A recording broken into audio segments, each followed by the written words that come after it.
Hello again, Frugal Force. This is again Captain Frugal, and I bring another one of these videos, which I can't believe I have to keep doing Dan Slott videos. It's not my intention, but sometimes you just see something and you have to address it and talk about it. Once again, Marvel SJW writer Dan Slott goes off the chain, making the fool of himself. Now, I want to make a point. These SJW writers are creating a backlash. People are willing to talk about this situation and these comic books honestly. For example, my channel, of course. Also, Captain Cummings, great channel for hearing that. Douglas Ernst, his YouTube channel and blog, as well as Diversity in Comics. We all together speak honestly about what we feel about the comics and the current trends in social morality. Speaking of that, I'm going to be talking about a Daredevil issue in another video soon. But with that said, this one is focused on Dan Slott.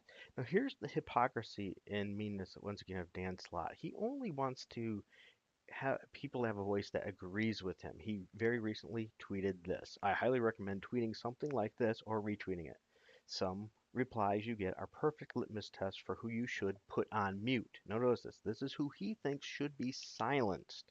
Notice if a poster unironically uses SJW in their poster video, the rest of what they're saying becomes adults and peanut sounds, wah, wah, wah. In other words, if you have a different point of view than him, you should not talk and you should not be listened to.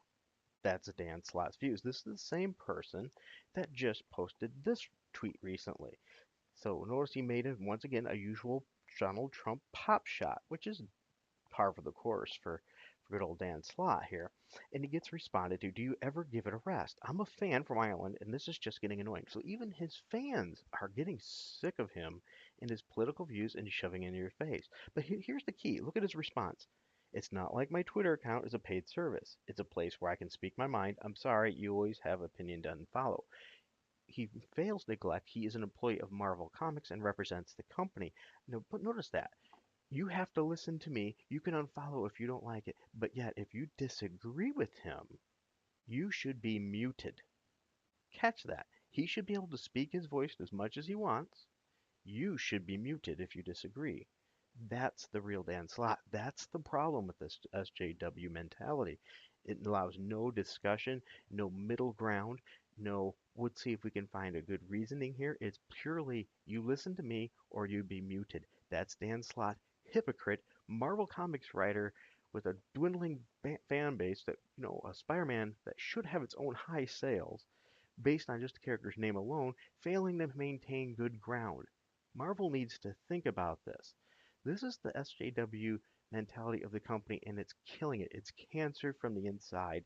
And we should be thankful for YouTubers and things that are willing to say that, like myself, of course, Diversity in Comics, Douglas Ernst, and Captain Cummings, and a crop of other new ones coming on. I'm glad these YouTubers as well as myself are standing up to this and starting to take notice. So I think you should take notice too. So instead of muting it like Dan Slott says, because these are people to mute, if you see these kind of tweets, retweet them about the SJW stuff. Spread it so people know how these hypocrites really are. All right, well, thank you for listening. Once again, this was Captain Frugal. If you enjoyed this, please be sure to hit like and subscribe and that following notification. If you truly, really want to help support me, check me out on VidMe, and you can also subscribe there or even tip. And until next time, keep it frugal.